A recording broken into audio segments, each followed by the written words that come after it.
Friend, welcome to Bajirao Reddy institutes.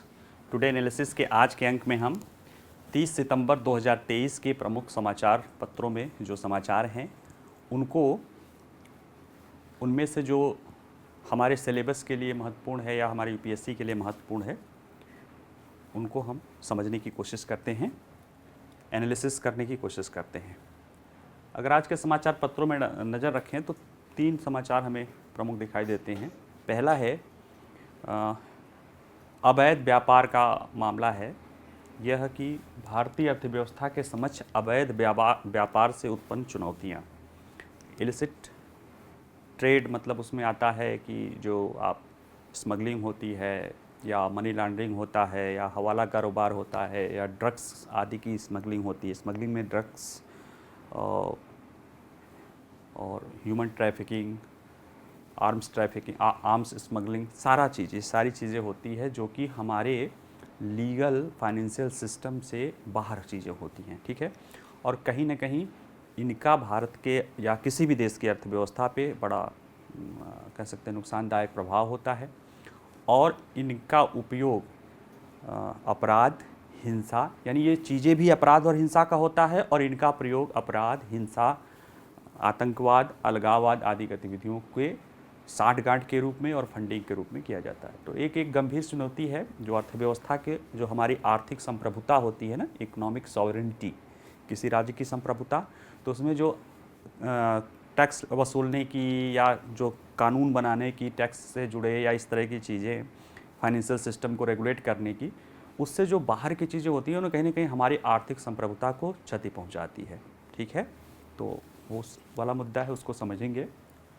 विधि आयोग एक report प्रकाशित किया था, मतलब उससे कुछ दिन पहले पॉक्सो से जुड़ा एक मुद्दा था कि 16 और 18 साल के बीच की आयु के जो किशोर हैं, लड़के लड़कियां, अगर वो म्यूचुअली सहमति से सेक्सुअल रिलेशंस बनाते हैं तो वो पॉक्सो एक्ट के तहत या अन्य और उसके साथ और कानून के तहत जो है वो बलात्कार करके वो दोषी पाया जाता है। उसमें सज़ा काफ़ी कड़ी है, 7 साल से लेकर उम्र कैद तक, और जुर्माने का भी प्रावधान है। इसको लेके कुछ हाई कोर्ट्स ने, अनेक रिपोर्ट्स भी कहती है, कुछ हाई कोर्ट ने, जैसे कर्नाटक के धारवाड़ हाई कोर्ट ने ये बात कही थी कि ये कहीं न कहीं गलत है और इसका दुरुपयोग किया जा सकता है। और उसने विधि आयोग को, अभी मामला था पिछले साल का, नवंबर 2022 का, विधि आयोग से ये कहा था, भारत के विधि आयोग से, कि आप इसमें सुझाव कि जो 16 से 18 के बीच में है उनके बीच में जो म्यूचुअल कंसेंट है उसको अपराध घोषित नहीं करने। तो इस तरह के मामले इसमें हैं, हम इसको समझने की कोशिश करेंगे। तीसरा है, भारत के 3/4 सिंचाई स्रोत बिजली से चलते हैं। एक्चुअल में अभी हाल ही में केंद्रीय जल शक्ति मंत्रालय ने माइनर इरिगेशन सेंसस 2021 जारी किया है।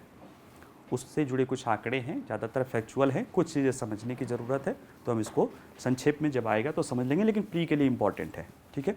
चलिए पहला देखते हैं जो काफ़ी महत्वपूर्ण है, वो है कि इलिसिट ट्रेड भारत के आर्थिक अर्थव्यवस्था, या कह सकते हैं हम पूरे और संदर्भ में कहें तो आर्थिक संप्रभुता के संदर्भ में गंभीर चुनौती उत्पन्न करती है, ठीक है।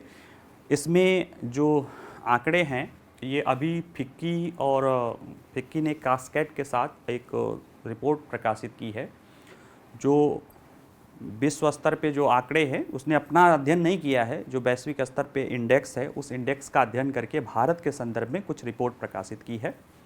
उस रिपोर्ट में कई बातें कही गई हैं जिसमें ये बताया गया है कि कहीं ना कहीं कुछ चीज़ों को लेके भारत के अर्थव्यवस्था के संदर्भ में कुछ कमियां हैं, और उन कमियों के दूर करने के लिए, जैसे उसमें एक बात कही, उसमें बताया गया है कि अगर भारत में अपराध और आतंकवाद का मुद्दा देखा जाए, जिसको टैकल करने के लिए काफ़ी बल दिया जा रहा है और उसके लिए जो संसाधन उपयोग हो रहे हैं वो PPP यानी परचेसिंग पावर पैरिटी, हम समझाएंगे जब अभी, उसके संदर्भ में वह 11,000 समथिंग अरब डॉलर है, यानी 1.116 ट्रिलियन डॉलर है PPP पर।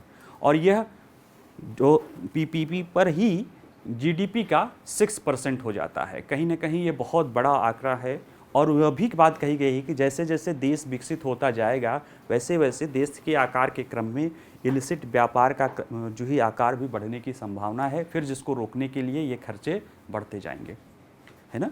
और आप समझिए कि जो स्वास्थ्य, जो विभिन्न स्वास्थ्य के संदर्भ में जो बहुत सारे रिसर्च हुए हैं, जो या बहुत सारे लोग काम करते हैं, वह कहते हैं कि भारत सरकार भारत को स्वास्थ्य समस्या को हल करने के लिए अपने उस जीडीपी का 6% स्वास्थ्य पे खर्च होना चाहिए। अभी 3% 3.5% आता है, उसमें भी ज़्यादातर निजी क्षेत्र खर्च करता है, यानी लोग अपने पॉकेट से खर्च करते हैं।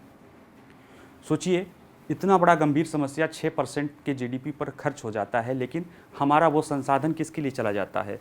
देश की सुरक्षा के लिए।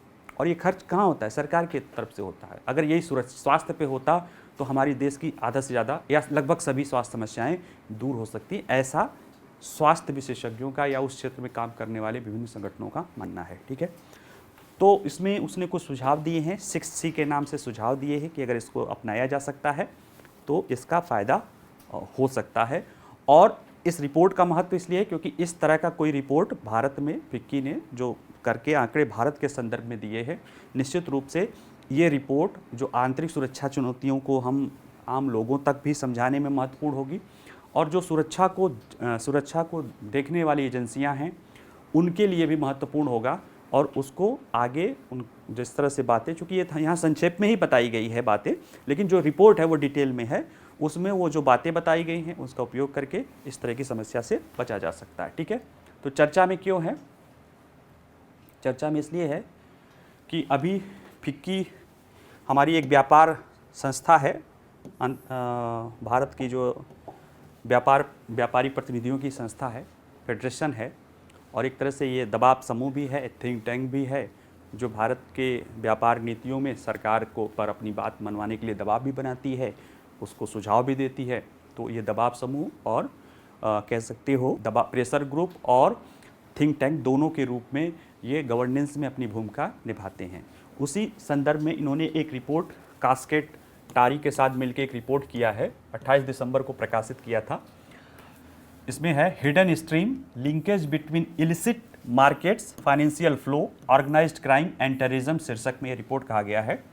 इसमें जो बात कही गई है वो थोड़ा है कि भारत में अवैध अर्थव्यवस्था, इनलीगल इकोनॉमी का कुल स्कोर 6.3 है, जो वैश्विक स्तर पे अवैध अर्थव्यवस्था के लिए जो इंडिकेशन है 122 देशों का, उसमें इसका स्कोर, भारत का अवैध अर्थव्यवस्था का स्कोर 6.3 है, और 122 देशों में जो एवरेज है वो 5 है। यानी अवैध अर्थव्यवस्था की स्थिति भारत में जो जिन देशों में 122 देशों में अध्ययन किया गया है उसमें से ज़्यादा है। कहीं ना कहीं हमारे यहाँ ये चिंता का विषय है।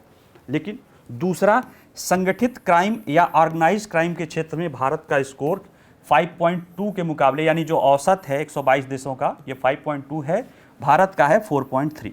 यानी जो है अवैध व्यापार तो भारत की में एक बड़ी समस्या है, लेकिन ऑर्गेनाइज्ड क्राइम जैसे नहीं मैक्सिको में या उस तरह के म्यांमार में या इस तरह के देशों में आप मूवी में देखते हैं ना, या यहाँ पे जो डी कंपनी है या कई सारे जो बड़े ऑर्गेनाइज्ड क्राइम है, उस तरह से ऑर्गेनाइज्ड क्राइम के मामले में उतनी खराब स्थिति नहीं है हमारी, बल्कि हम औसत से बढ़िया कर रहे हैं। लेकिन अवैध व्यापार के मामले में जिसमें बहुत सारी चीज़ें शामिल होती हैं, जिसमें स्मगलिंग शामिल होती है, ट्रेड में ओवर इनवाइसिंग, ये भी होती है कि व्यापार जनित जो हम कह सकते हैं धन शोधन मामले होते हैं, ये सारी चीज़ें। लेकिन ऑर्गेनाइज्ड क्राइम के मामले में हमारी स्थिति बेहतर है। और क्या कह रहा है ये रिपोर्ट?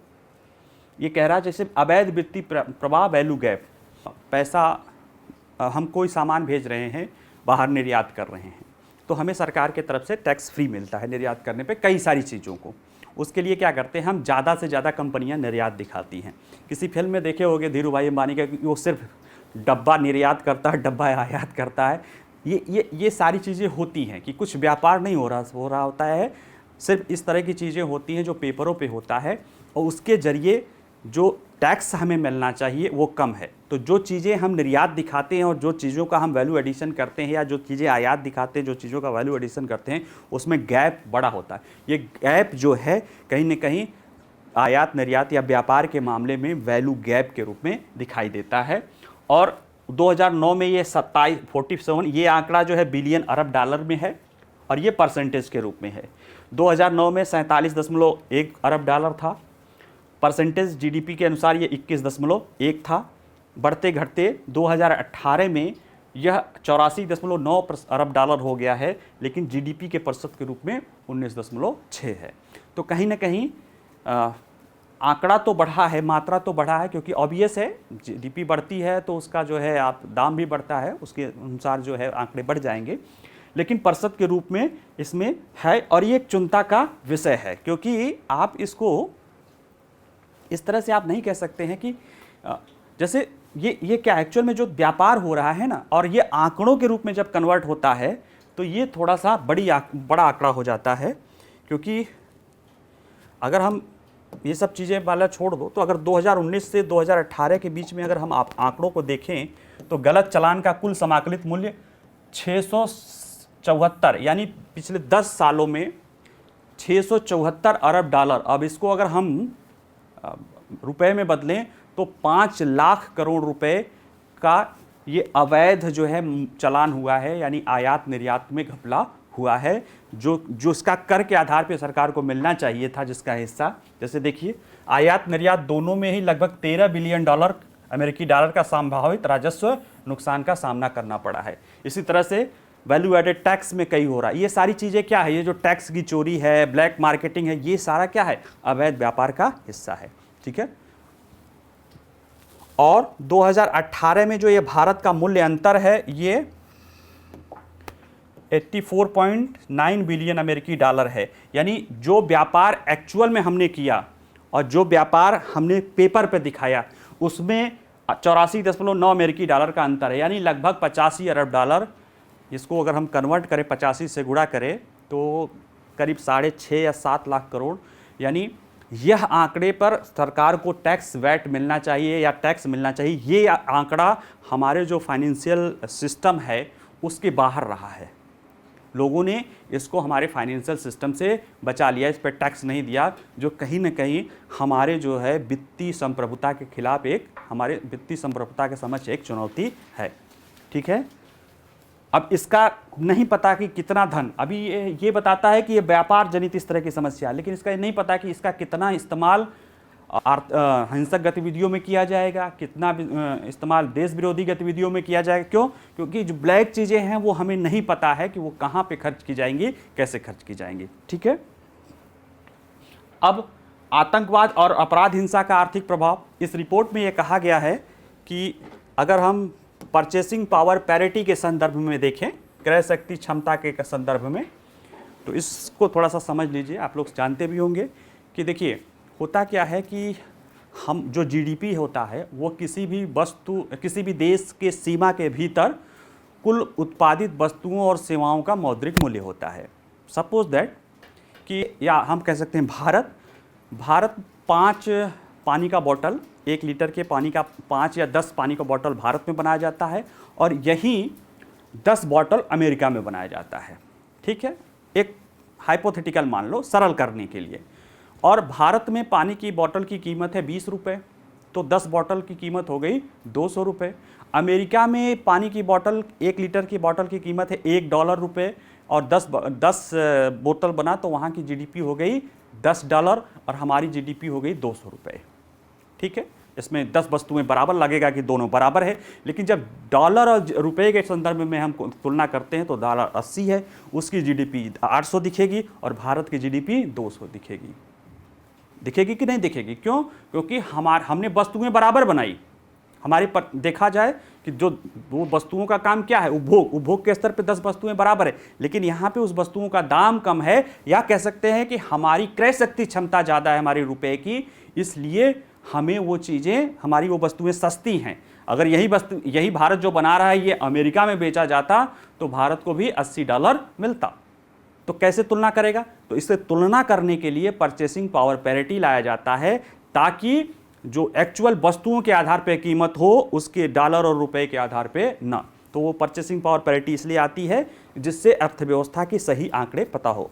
वैसे नॉर्मली जो अर्थव्यवस्था के आंकड़े हैं वो वही वस्तुओं के डॉलर मूल्य में या यहाँ रुपए के मूल्य में निकाले जाते हैं, फिर उसको डॉलर में कन्वर्ट किए जाते हैं। इसीलिए देख रहे होंगे कि आज भारत के प्रधानमंत्री कहते हैं कि हमारी अर्थव्यवस्था 5वें स्थान पे है, तो कांग्रेस के कुछ लोग कहते हैं कि हमारी अर्थव्यवस्था तो 2011 में ही 5वें स्थान पे थी। वो कहते हैं परचेसिंग पावर पैरिटी के आधार पे, ठीक है।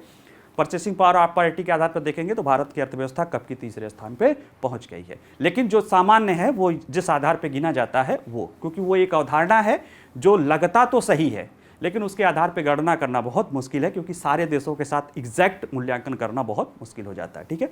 लेकिन उस पर कहा गया है कि उसके आधार पे भारत की हिंसा का जो खर्च आता है, आर्थिक लागत आई है 1170 अरब डॉलर आया है, जो देश की जीडीपी का लगभग 60% है।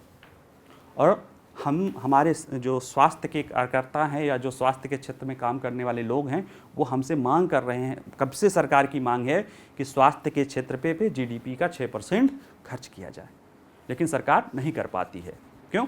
क्योंकि हमारे पास उतने संसाधन नहीं है। लेकिन देखिए, आतंकवाद और अपराध हमें मजबूर कर देते हैं अपने बहुमूल्य जीडीपी का लगभग 6%, यानी इतनी राशि 6% अगर एक्चुअल कीमत पर भी माना जाए तो भी ये 200 अरब डॉलर या 300 अरब डॉलर के आसपास हो जाता है, यानी लगभग 2 लाख करोड़ रुपए हम सुरक्षा पे अनावश्यक खर्च कर रहे हैं। सुरक्षा पे खर्च करना भाई अपने घर, देखिए सुरक्षा पे आप कह सकते हैं अनावश्यक है क्योंकि उसका कोई उत्पादक कार्य नहीं है, लेकिन आवश्यक इसलिए है, आवश्यक नहीं बल्कि अपरिहार्य और अनिवार्य होता है। क्योंकि किसी भी जिस देश में सुरक्षा का माहौल नहीं होता है, जैसे आप प्रशासन में जाएंगे, आप डिस्ट्रिक्ट एडमिनिस्ट्रेशन या इस तरह से पूछेंगे तो आपसे पूछा जाएगा कि आपका प्राथमिक कार्य, तो लॉ एंड ऑर्डर प्राथमिक, क्योंकि किसी भी राज्य में अगर लॉ एंड ऑर्डर नहीं रहेगा तो वहाँ पे विकास संभव हो ही नहीं सकता।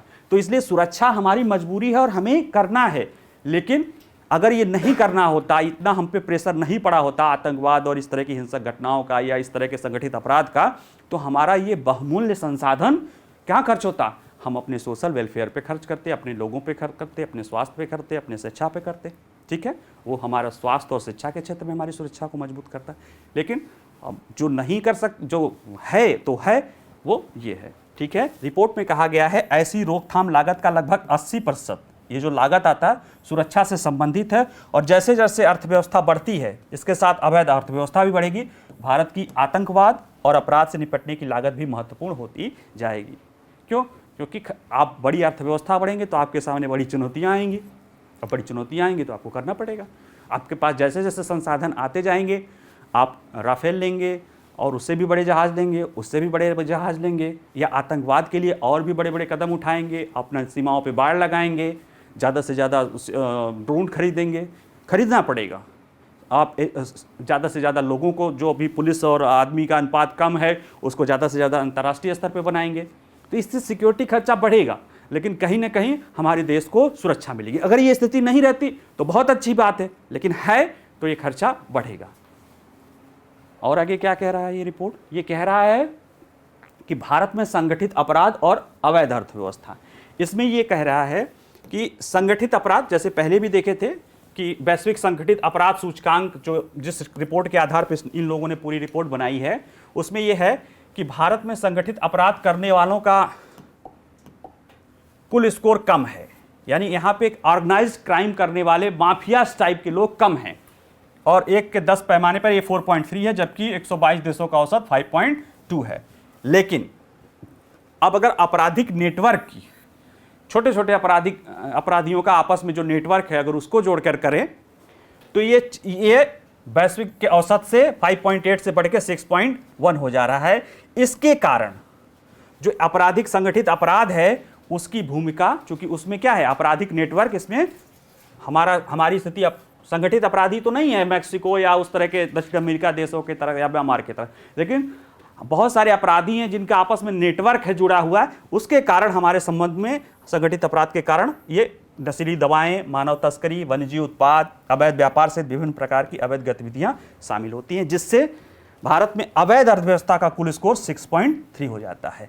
संगठित अपराध न होने के बावजूद भी जो अपराधियों का नेटवर्क है, नेटवर्क कैसा है, जैसे अभी आप खालिस्तान में देख रहे होंगे कि खालिस्तानी आतंकवादी हैं, ड्रग स्मगलर, हथियारों का स्मगलर, और जो संगठित गैंगस्टर हैं, ये सब आपस में मिले हुए हैं और ये आपस में एक दूसरे की मदद कर रहे हैं। ऐसे भारत के लगभग हर जगह पे ये दिखाई देती है घटना, ठीक है। उसके कारण भले यहाँ पे बड़े बड़े, जैसे डी कंपनी एक ही है, बड़े बड़े माफिया उस तरह के नहीं हैं ऑर्गेनाइज्ड क्राइम वाले बड़े स्तर पे जो है कि जो बहुत ऑर्गेनाइज्ड क्राइम क्या होता है, क्राइम वो जो बहुत ऑर्गेनाइज्ड तरीके से होता हो, उस तरह से नहीं है।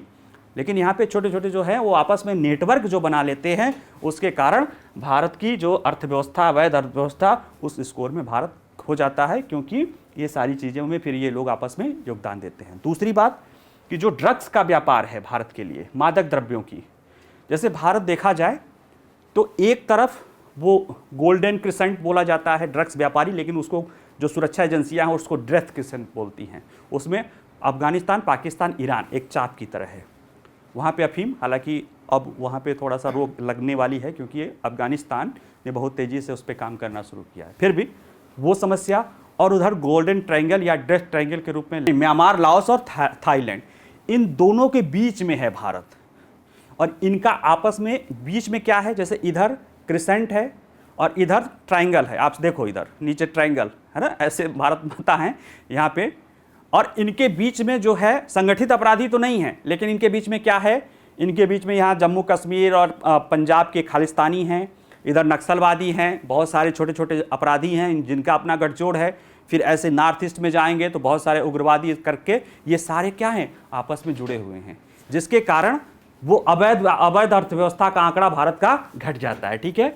और इस हाल के वर्षों में, अगर हाल के वर्षों में अवैध नशीली दवाओं के व्यापार में धरपकड़ में वृद्धि हुई है। फिक्की की रिपोर्ट कहा गया है कि 2006 से 13 के बीच में 1257 मामले आए थे और 2014 और 2022 के बीच में 3172 मामले दर्ज किए गए हैं। तो इसको देख के ये हो सकता है कि ज़्यादा आंकड़े बढ़े हैं, लेकिन जब यही बात गृह मंत्री जी से पूछा गया तो उन्होंने कहा कि अब हम ज़्यादा विजिल हैं, ज़्यादा धरपकड़ कर रहे हैं, इसलिए मामले सामने आ रहे हैं। तो ये तो सही है कि सरकार ज़्यादा विजिल है इसलिए मामले सामने आ रहे हैं, लेकिन आ रहे हैं, पहले नहीं आ रहे थे, ये बात मान सकते हैं। लेकिन कहीं ना कहीं इतने बड़े पैमाने पर ये चीज़ें हो रही हैं, 4000 के आसपास लोग पकड़े गए हैं, 20,000 करोड़ से ज़्यादा की हीरोइन पकड़ी गई है, आ रहा है तभी तो। ठीक है, पहले नहीं पकड़े जाते थे, व्यापार होता था, अब पकड़ा जा रहा है और उम्मीद है कि धीरे धीरे कई सारी चीज़ें हैं कि इस पर रोक लगाम लगेगी। और कहीं ना कहीं ये सारी चीज़ें भारत की आंतरिक सुरक्षा के संदर्भ में, आर्थिक संप्रभुता के संदर्भ में बहुत बड़ी चुनौती है।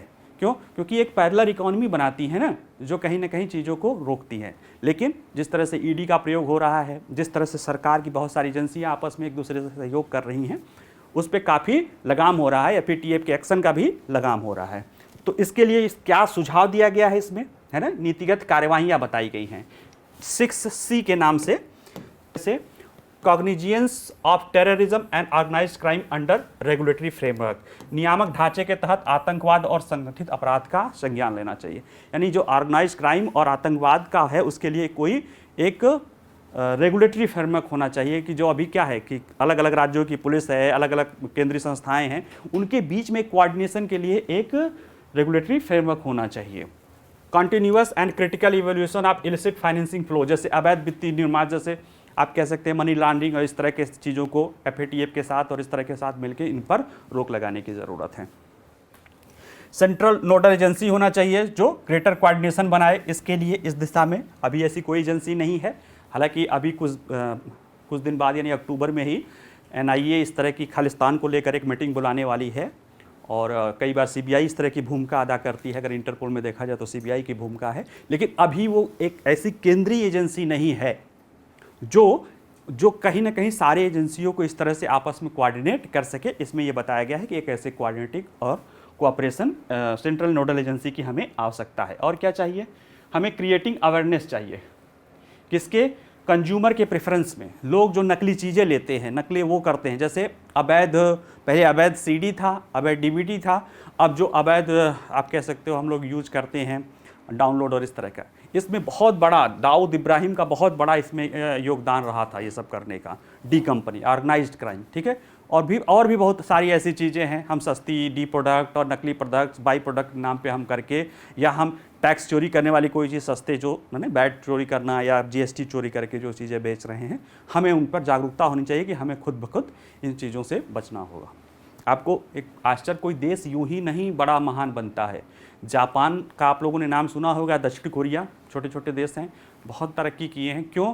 क्योंकि भारत सरकार के जो वाणिज्य सचिव हैं वो कहते हैं कि हमारा जापान और दक्षिण कोरिया के साथ स्ट्रेटेजिक पार्टनर है, लेकिन हमारी कोई चीज़ें वहाँ जाती हैं या किसी की जाती हैं, वो भले सस्ती हों, वो लोग अपने देश का खरीदते हैं क्योंकि उनको लगता है कि अगर हम अपने देश के लिए खरीदेंगे तो उसका फ़ायदा हमारे देश को होगा। कहीं ना कहीं इस तरह की भावनाएं किसी भी देश के विकास के लिए योगदान देती है। हमारे यहाँ क्या है, 100 रुपये की चीज़, अगर कोई टैक्स वाली चीज़ 100 रुपये की और कोई 80 रुपये की बिना टैक्स की दे रहा है तो आप ले लोगे। आपको ये नहीं पता कि ये टैक्स की चोरी जो 20 रुपये है आपके जेब में आएगा, लेकिन हो सकता है कि ये टैक्स की चोरी किसी आतंकवादी का फंडिंग कर दे और वो कहीं बम विस्फोट करवा के, हो सकता है आपके परिवार का ही कोई व्यक्ति उसमें मारा जाए। हो सकता है, इससे कोई इनकार नहीं। क्यों? क्योंकि ये ऑर्गेनाइज्ड क्राइम में आप देख रहे हैं नेटवर्क आपस में जुड़ा हुआ है। बड़े बड़े आपराधिक ऑर्गेनाइज्ड क्राइम करने वाले तो नहीं है, लेकिन अपराधियों का नेटवर्क भारत में बहुत है, सब आपस में मिले हुए हैं। ठीक है, और इसलिए हमें ये सब चीज़ें सोचनी चाहिए। Cooperating and coordination, international level पे, अंतर्राष्ट्रीय लेवल पे भारत बहुत सारा प्रयास कर रहा है। अभी आतंकवाद को लेके कनाडा का इस तरह हुआ तो जो हमारे विदेश मंत्री हैं, अमेरिका के विदेश मंत्री के साथ कहे कि ये ऐसे नहीं चलेगा, कि आप लोग कहोगे कोऑर्डिनेशन और हमारे यहाँ के लोगों को आप नागरिकता देते रहो और फ्रीडम ऑफ एक्सप्रेशन और रूल्स बेस्ड इकॉनमी की बात, रूल बेस्ड स्ट्रक्चर कह के सारी चीज़ों को करते रहो। सुर बदले हैं, दबाव है, करना पड़ेगा। ग्लोबल साउथ का प्रेशर है ना, इंडो पैसिफिक क्षेत्र का प्रेशर है, G20 का प्रेशर है ना, अर्थव्यवस्था का प्रेशर है, चीन का प्रेशर है, बहुत सारा प्रेशर है, करना पड़ेगा। वो भी यही बात कह रहे हैं। ठीक है, इस रिपोर्ट का महत्व क्या है? ये अपनी तरह की पहली रिपोर्ट है जो अब अर्थव्यवस्था, आतंकवाद और संगठित अपराध के बीच जटिल संबंधों पर प्रकाश डालती है। ठीक है, भारत के संदर्भ में ये इस तरह है कि आपस में कैसे अवैध अर्थव्यवस्था, संगठित अपराध और आतंकवाद आपस में जुड़े हुए हैं। कहाँ इस्तेमाल किया जाएगा इस मटेरियल का? या आपके पेपर 3 के इंटरनल सिक्योरिटी वाले पेपर में ऑर्गेनाइज्ड क्राइम, आतंकवाद, मनी लॉन्ड्रिंग के बीच का ये प्रमुख जो है आपका टॉपिक है। सुझाव देने के लिए इन्होंने 6 दे दिया है। आप बता सकते हैं कि फिक्की कास्केड एक रिपोर्टेड संस्था है। उसके जब ये रिपोर्ट प्रस्तुत भी की गई थी तो हमारे जो CBIC की जो central board of indirect taxes के जो हैं, उनके चेयरमैन के द्वारा ही ये रिपोर्ट प्रस्तुत की गई थी, तो इसके महत्व को बताता है। ठीक है, चलिए आगे देखते हैं। अगला है, विधि आयोग ने पॉक्सो एक्ट जो है कि जो बच्चों और युवाओं, छोटे बच्चों के लिए जो सेक्सुअल ऑफेंस से बचाने के लिए लाया गया था 2012 में एक्ट, इसमें कुछ प्रावधान ऐसे हैं जिसके कारण, यानी 2012 में इसके बाद कुछ सख्ती बरती गई थी कुछ मामलों को देखते हुए। जैसे उसके बाद एक निर्भया कांड हुआ था, आप लोगों को याद होगा, जिसने पूरे भारत को अंदर से झकझोर के रख दिया था। उसमें जो अपराधी थे, वो उसमें जो सबसे कम उम्र का अपराधी था उसने सबसे हिनीशियस क्राइम किया था, सबसे घृणित अपराध उसी का था, और देखा जाए तो सबसे ज़्यादा सज़ा उसी को मिलनी चाहिए। लेकिन उस समय प्रावधान ये था कि युवा किशोरों के साथ जो है न्याय, मतलब किशोरों के साथ 18 साल से बच्चों के साथ वो उस तरह का बर्ताव था, इसलिए वो सज़ा से कुछ दिन किशोरा वो रह के वो आज़ाद घूमा। क्या उसकी सोच बदल गई? नहीं। तो उसी सब चीज़ों को ध्यान में रखते हुए, अब चूंकि उस समय तो कानून आप बदल के नहीं उसको सज़ा दे सकते हैं, क्योंकि हमारा संविधान का अनुच्छेद 20 ये कहता है कि कोई भी व्यक्ति अपराध करने के संदर्भ में ही जो अपराध कानून है उसी के आधार पर दंडित किया जा सकता है। लेकिन बाद में सरकार ने अपराध करने वाले जो घृणित हैं कि 16 से 18 के बीच का अगर कोई घृणित अपराध करता है तो उसके साथ वयस्कों जैसा बर्ताव किएगा। इसी को साथ में रखते हुए कई बार देखा गया कि कई सारे जो बच्चों के साथ सेक्सुअल, उसमें जो किशोर वय 16 से 18 साल के जो बच्चे होते हैं वो ज़्यादा इन्वॉल्व होते हैं। तो इसको देख के उनके बीच 16 और 18 के बीच में भी ये मान लिया गया है कि भले इनका जो है, पहले ये था कि इनके बीच में सहमति से नहीं होगी, बाद में माना गया कि नहीं, इनके बीच में सहमति भी नहीं होगी और इनको अपराध माना जाएगा। ठीक है, इसको लेके कई आरोप लगे, मतलब कई विरोध हुए, कुछ समस्याएं आती हैं। कई बार होता है कि कानून और नैतिकता का जो प्रश्न होता है वो बड़ा जटिल होता है। जैसे गांधी जी कहे थे कि कई बार कानून को मानना, हालांकि मेरी बात से आप इसको गलत मत लीजिएगा, कानून बनता है नैतिकता लाने के लिए, समाज में व्यवस्था लाने के लिए, लेकिन कई बार चीज़ें ऐसी आ जाती हैं कि कानून को पालन कराना भी अनैतिक जैसा दिखने लगता है। ये बातें मैंने नहीं कही है, ये बातें अभी आप, ये बात अंग्रेज़ों के समय तो गांधी जी ने कहा था कि कई बार, जैसे उन्होंने कहा था कि नमक कानून जो है वो कहीं ना कहीं अनैतिक कानून है, इसलिए उनको उन्होंने तोड़ा था। ठीक है, हम उसकी बात नहीं कर सकते। हमारे समय कोई भी कानून बनता है तो अगर वो अनैतिक है तो उसके लिए व्यवस्था क्या है, आप कोर्ट के पास जा सकते हैं, कह सकते हैं कि सर ये किसी आपके मूल अधिकार का उल्लंघन करता है, किसी नैतिकता का। तो यही मामला ऐसा आया था, तो कुछ हाई कोर्टों ने इस तरह की बात कही थी। जैसे कि धारवाड़ हाई कोर्ट ने कर्नाटका का तो कहा था कि इसको ला कमीशन से कि इसमें देखिए कि क्या इसमें कुछ 16 से 18 वाला जो कंसेंट वाला होता है, क्या इनको हम सही मान सकते हैं या इन पे कुछ छूट दी जा सकती है। और उसी तरह ला आयोग को तो विधि आयोग को तो नहीं कहा था, लेकिन मध्य प्रदेश के ग्वालियर हाई कोर्ट के बेंच ने भी ये बात कही थी कि अगर देखा जाए तो कहीं ना कहीं ये स्टेचुरी रेप का मामला आ जाता है। जैसे 16 और 18 साल के दो बच्चे हैं, मतलब बच्चे बच्चियाँ, अगर वो आपस में प्रेम संबंध करते हैं और आपस में वो सेक्सुअल रिलेशन कर लेते हैं तो पॉक्सो एक्ट के तहत वो रेप करने के दोषी होंगे, ठीक है। लेकिन एक्चुअल में देखा जाए तो वो दोनों परस्पर सहमत हैं, तो जब सहमत हैं तो रेप कहाँ, लेकिन कानूनन वो रेप है, इसलिए उसको स्टेचुरी रेप का नाम दिया गया। और वो कहा कि ये कहीं ना कहीं स्टेचुरी रेप अनैतिक है, ठीक है। तो देखिए, हमने नहीं कहा है, लेकिन कई बार क्या होता है कि कानून का पालन कराना भी अनैतिक हो जाता है। इसी सारी चीज़ों को ध्यान में रखते हुए विधि आयोग के समक्ष ये गया था। विधि आयोग भारत का एक प्रमुख थिंक टैंक है जो विभिन्न सारे पहलुओं को ध्यान में रखते हुए विधान बनाता है या विधान की सिफारिश करता है।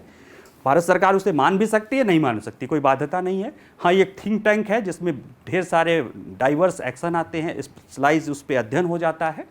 तो ये उसने ये कहा कि नहीं, इसको हम जिस तरह से कि इसको 16 से 18 के कंसेंट को जो है हम स्वीकार नहीं कर सकते हैं क्योंकि इसके कई सारे दुष्परिणाम होंगे। उसने कुछ बातें बताई कि हमारे पास 3 तरह के विकल्प हैं, उनके तीनों को बता के उसने कहा कि कुछ परिस्थितियों में सजा के देने वक्त न्यायपालिका को ये लिमिटेड विवेक दिया जा सकता है कि अगर उसको लगता है कि ये कहीं ना कहीं अनैतिक हो रहा है तो उस स्थिति में वो कर सकता है। उसने अपना सुझाव दिया और कहा कि नहीं, 16 से 18 के बीच में जो सेक्सुअल इस तरह का है रिलेशंस है, उसको पर्सनल कंसेंट को पर्सनल कंसेंट न माना जाए। इस बात पे वो अभी कायम है और कुछ सुझाव दिया है, तो हम इसको देखते हैं। मुद्दा क्या है? मुद्दा वही है कि अभी जस्ट पॉक्सो एक्ट को लेके विधि आयोग ने अपनी कौन सी रिपोर्ट 283वीं रिपोर्ट सौंपी है लॉ मिनिस्टर को 27 सितंबर को, और वो 29 सितंबर यानी कल वो वेबसाइट पे आई है, इसलिए आज वो मुद्दा बन गया है। इसमें जो बात कही गई है वो ये कही गई है, किशोर यौन चित्रों को आपराधिक कानून के दायरे में छूट देने के लिए यौन अपराधों से बच्चों के पॉक्सो अधिनियम के तहत सहमति की मौजूदा उम्र 18 वर्ष के साथ छेड़छाड़ करना उचित नहीं है, ठीक है। 16 और 18 आयु के वर्ग के लोगों से जुड़े मामले में सजा के मामले में कह रहा है कि सजा के मामले में निर्देशित न्यायिक विवेक की शुरू कर सकते हैं। वो क्या है कि जब मामला आए और न्यायपालिका जजों को लगे कि नहीं, वाकई में ये गड़बड़ है, इसके साथ अन्याय हो रहा है, जानबूझ के फंसाया जा रहा है, तो उस मामले में न्यायिक विवेक के लिए छोड़ा जा सकता है। लेकिन अगर आप विधान में परिवर्तन कर देंगे तो इसका दुरुपयोग होने की संभावना है, ठीक है। क्या मामला था अगर हम इसको समझें? मौन स्वीकृति का मुद्दा क्या है कि जो 16 से 18 साल के बच्चे बच्चियां होते हैं, उनके बीच में अक्सर ये होता है कि प्रेम संबंध में करके वो आपस में एक दूसरे के साथ शारीरिक संबंध बना लेते हैं, ठीक है। और पॉक्सो एक्ट के तहत या अन्य एक्ट के तहत इसे क्राइम माना जाता है। और अक्सर क्या होता है कि ये मुद्दा उठता है कि 16 साल का उम्र एक वयस्क उम्र मानना चाहिए अगर उन लोगों ने सहमति से करके एक दूसरे के साथ जीवन जीने की बात की है। कुछ और मामलों में जैसे आदिवासी और इस तरह के जनजाति मामलों में उनके यहाँ 16 साल के कम उम्र क्या 18 साल से कम उम्र के साथ विवाह होता है। उस सिलसिले में भी ये बात आता है कि जब समाज परिवार सब सहमत है, ऐसे में पॉक्सो एक्ट के तहत कई सारे लोग बंद होते हैं। कुछ एक मामला है जैसे कि मुस्लिम लॉ में जो है, शरिया लॉ में या मुस्लिम लॉ में विवाह की उम्र 16 साल तक है, 16 के नीचे तक जो है 16 के से लेकर है लड़की की उम्र। तो वहाँ पे भी ये मामला आया है, सुप्रीम कोर्ट हाई कोर्ट में मामला गया है कि एक तरफ शरिया लॉ है जो ये कहता है कि 16 से उम्र की ज़्यादा लड़की है तो उसका विवाह हो सकता है, लेकिन एक तरफ पॉक्सो एक्ट है जो ये कहता है कि 18 साल के पहले भी आम सहमति भी नहीं हो सकती है। ऐसे बहुत सारे कॉन्ट्रडिक्शन थे। 2 मामले जो अभी थे उसको समझने वाली बात है, जिसको एक हाई कोर्ट ने तो स्टैच्यूटरी रेप कहा है, इसलिए मैंने उसको सांविधिक बलात्कार कह के दिखा भी दिया है कि अगर आप लोग समझे। मामला था कर्नाटक के धारवाड़ का।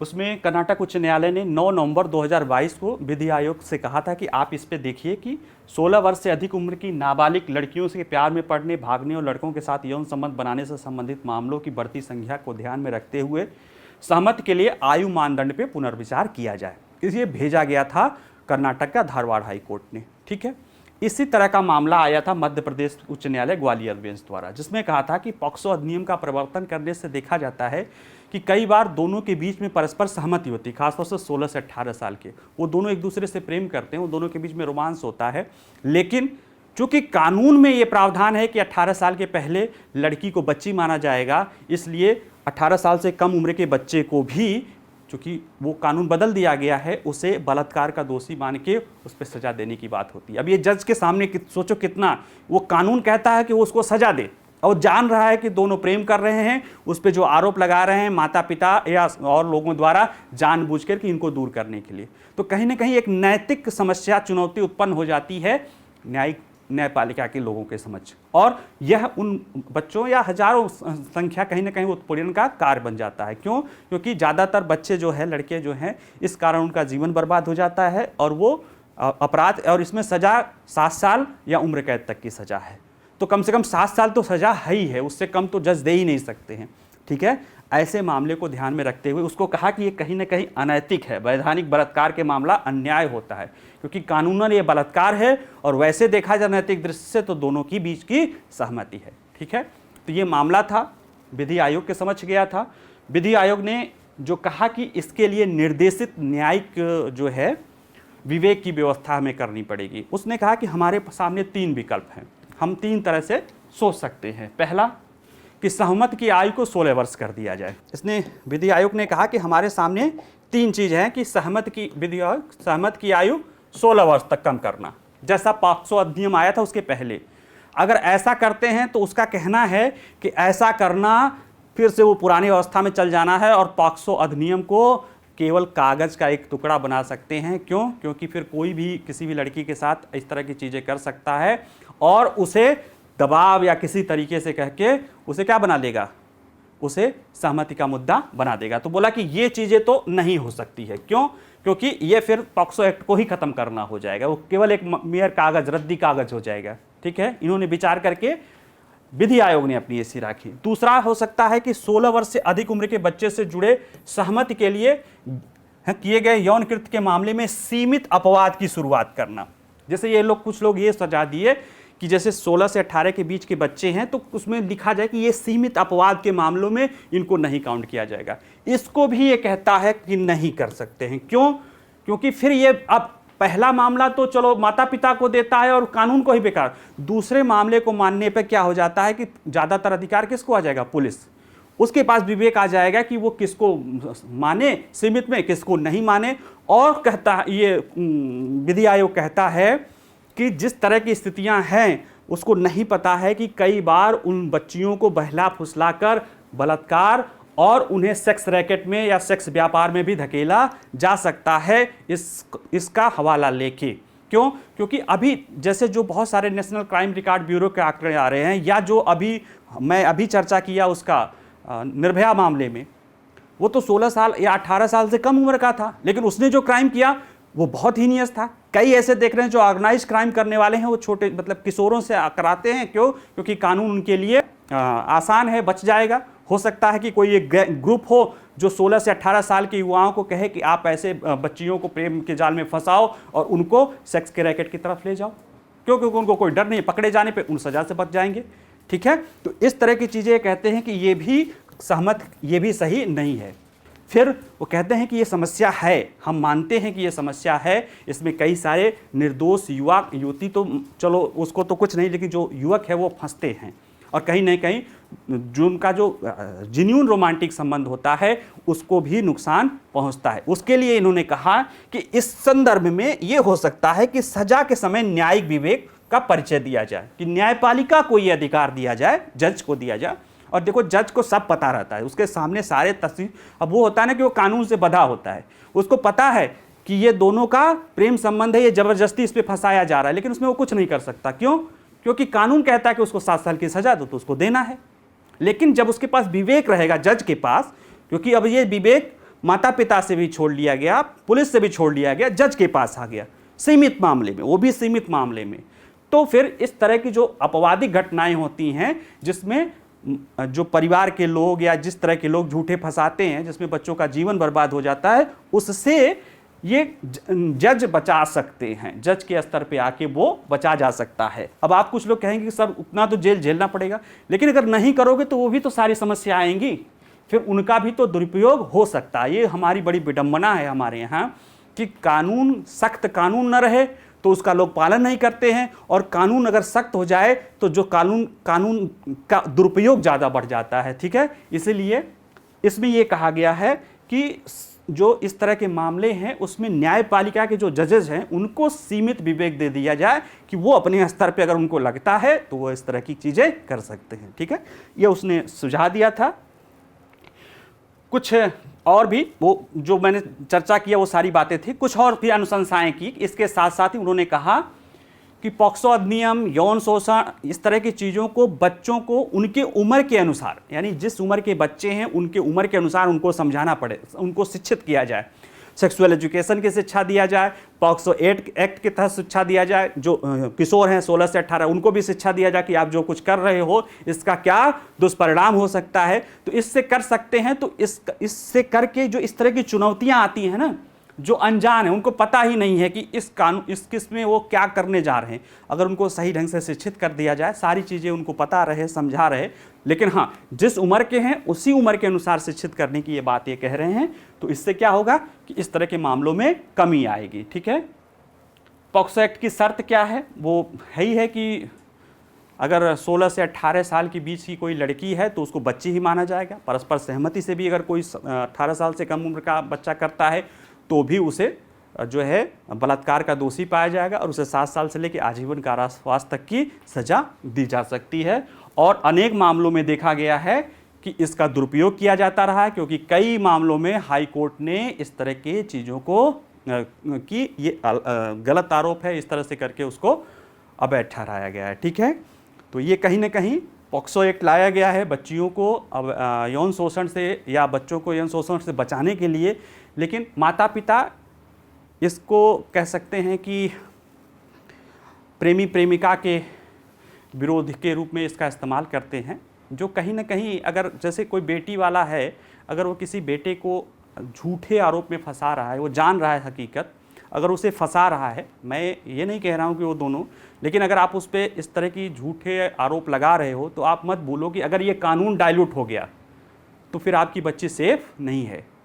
और अगर हो सकता है, अगर आपकी बच्ची को सेव करना है इसलिए कानून तो डाइवर्ट नहीं करना है, तो कई सारे युवाओं का जीवन बर्बाद हो सकता है, वो आपका बच्चा भी हो सकता है। इसलिए जो ये लोग काम कर रहे हैं, समाज, पुलिस, लॉ एनफोर्समेंट एजेंसी, उन्हें यह ध्यान रखना है कि ये सख्त कानून हमारे बच्चों की सुरक्षा के लिए ज़रूरत है, इसका दुरुपयोग न किया जाए। और उसके लिए जो लॉ आयोग ने एक अच्छा सुझाव दिया है कि न्यायपालिका के स्तर पर जाके इसको हम मैनेज कर सकते हैं। ठीक है, चलिए अगला जो है वो ये है कि भारत में 3/4 सिंचाई स्रोत बिजली से चलते हैं। ये अभी सिंचाई स्रोतों का माइनर इरिगेशन या लघु सिंचाई का आंकड़ा आया है, आपके प्योरली प्री का है। इसमें जो कुछ चीज़ें ध्यान रखने वाला है कि वो ये है, जैसे कि बिजली से चलते हैं, 3/4 सिंचाई स्रोत बिजली से चलते हैं माइनर इरिगेशन का।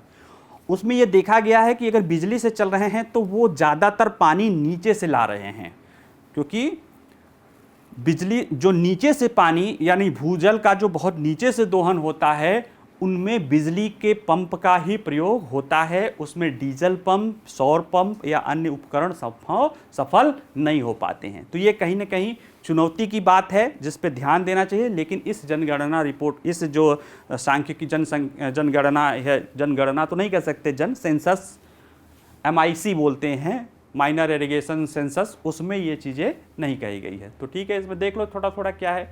जैसे इसमें कहा गया है कि किसानों द्वारा पाया गया कि डीजल और पवन और सौर ऊर्जा की अपेक्षा बिजली से पानी निकालने के लिए शक्ति का प्रमुख स्रोत है।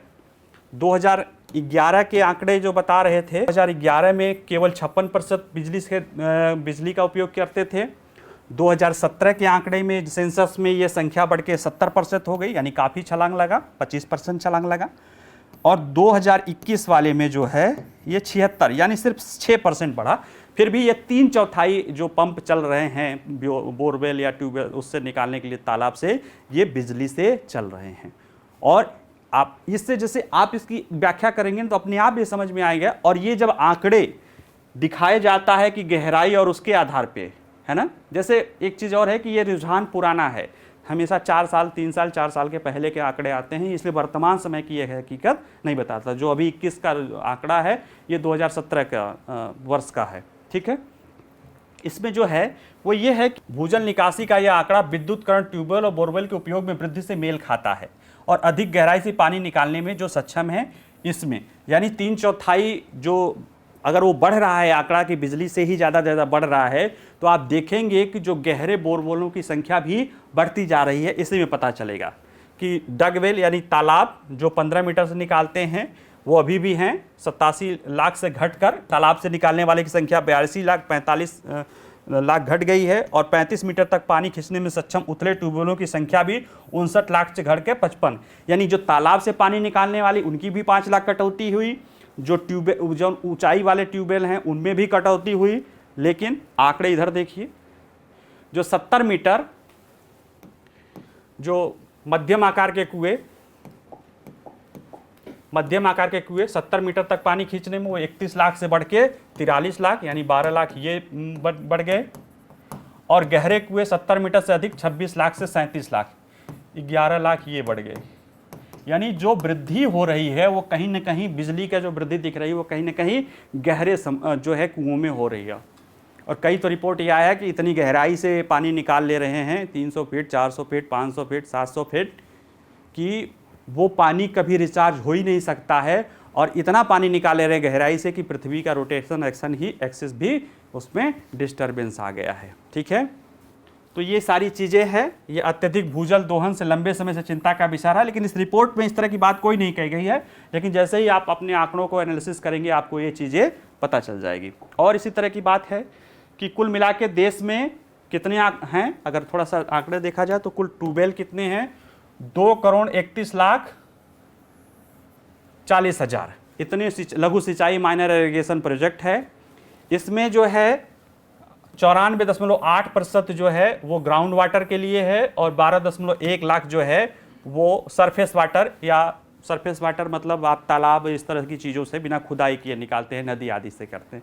बाकी जो है 94.8% ग्राउंड वाटर, ग्राउंड से पानी निकालते हैं।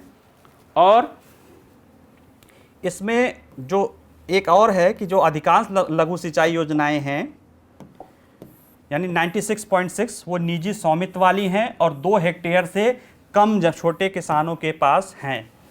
ये कुछ आंकड़े हैं जो जैसे ये वाला आंकड़ा आपको बताता है कि 94.8 भूजल का है और उसमें भी जो गहरे 70 मीटर और उससे गहराई वाले जो ट्यूबवेल के आंकड़े हैं वो बढ़ रहे हैं। और उसका भी वो चीज़ें आपकी बिजली से उत्पादन वाली चीज़ों में दिखाई देता है। और कहीं ना कहीं ये जो भूजल को लेके जो चिंता है, जो डार्क जोन बन रहा है उसको बढ़ाने वाला। और ये आंकड़ा 2017 के आधार पे है, अभी तक तो और भी स्थिति गड़बड़ हो चुकी होगी। कहीं ना कहीं ये बड़ी चिंता का विषय है, ठीक है। और अगर तथ्य के आंकड़े में देखें कि किन राज्यों में क्या क्या स्थिति है, तो लघु सिंचाई में, भूजल लघु सिंचाई में अग्रणी राज्य उत्तर प्रदेश है, इसके बाद महाराष्ट्र है, मध्य प्रदेश है, तमिलनाडु है, तेलंगाना है। सतही जल में महाराष्ट्र, कर्नाटका, तेलंगाना, उड़ीसा और झारखंड है, ठीक है। तो ये कुछ आंकड़े हैं, इसके तथ्य आपको मिलेंगे, याद करने हैं, इसमें कुछ ज़्यादा है नहीं। चलिए आज की क्लास समाप्त करते हैं। नमस्कार।